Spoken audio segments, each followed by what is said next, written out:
c'est mon entreprise, c'est ma propriété. Enfin bref, parlons de l'entreprise et du délit de contrefaçon.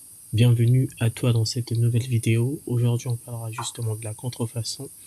Donc, avant de commencer cette dernière, je t'invite vivement à t'abonner, à liker ce contenu et à le partager afin de m'aider à le rendre accessible à un maximum de personnes qui pourraient être potentiellement intéressées par ce dernier.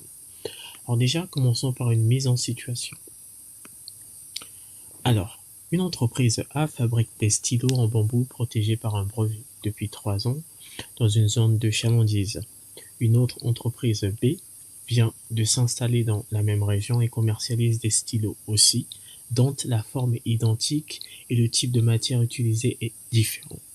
Il s'avère que l'entreprise B utilise un slogan « Mieux que le bambou », opté pour une facilité dans l'utilisation avec du plastique. Donc ça, c'est pour ce qui est de la mise en situation.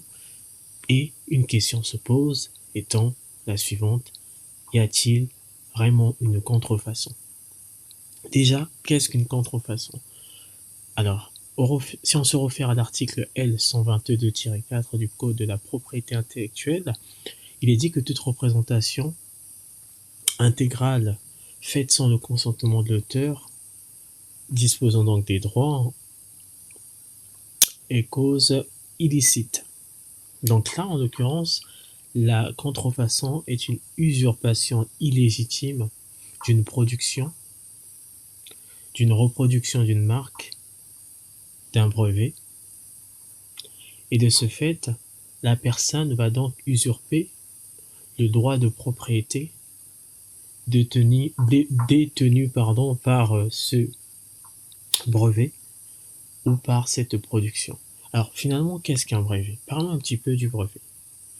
Alors le brevet, c'est un titre de propriété industrielle. C'est une production technique qui vient donc répondre à un besoin spécifique et la personne qui le détient a donc un droit d'exploitation et aussi le droit d'interdire à toute autre personne, tout autre tiers d'utiliser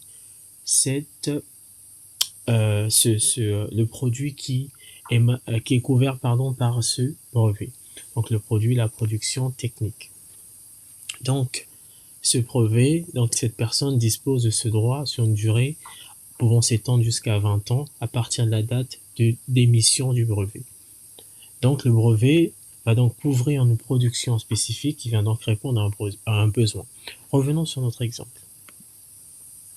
Donc comme on peut le constater, donc on se réfère toujours à l'article de droit du Code de la propriété intellectuelle qui nous parle justement et qui nous définit la contrefaçon. Étant donné qu'il s'agit d'un délit, il faut toujours trouver l'élément légal. Donc là, en l'occurrence, on a notre article de loi et on va examiner l'élément matériel.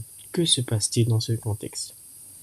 Alors, il s'avère que l'entreprise A dispose d'un produit qui est commercialisé dont le savoir-faire, en l'occurrence, sur la manière de fabrication de ce dernier, les différents méthodes d'utilisation, la forme et donc l'image de ce produit est protégée par le brevet, ce qui interdit toute reproduction similaire ou voire identique.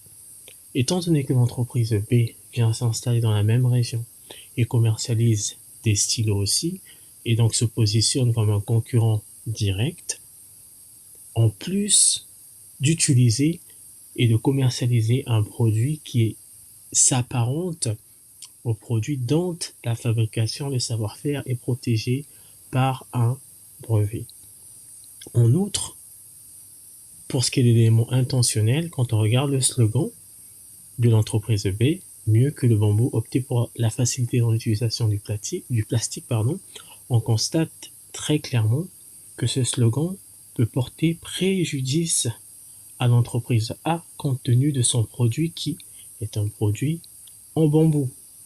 Donc on peut oser croire qu'il y a une atteinte indirecte à ce produit et de ce fait, il y a potentiellement et effectivement contrefaçon. Alors, ça sera tout pour cette vidéo, j'espère qu'elle t'a plu. Si c'est le cas, n'hésite pas à mettre un like et à t'abonner. Quant à nous, on se dit à une prochaine vidéo. Jusque là, Porte-toi très bien.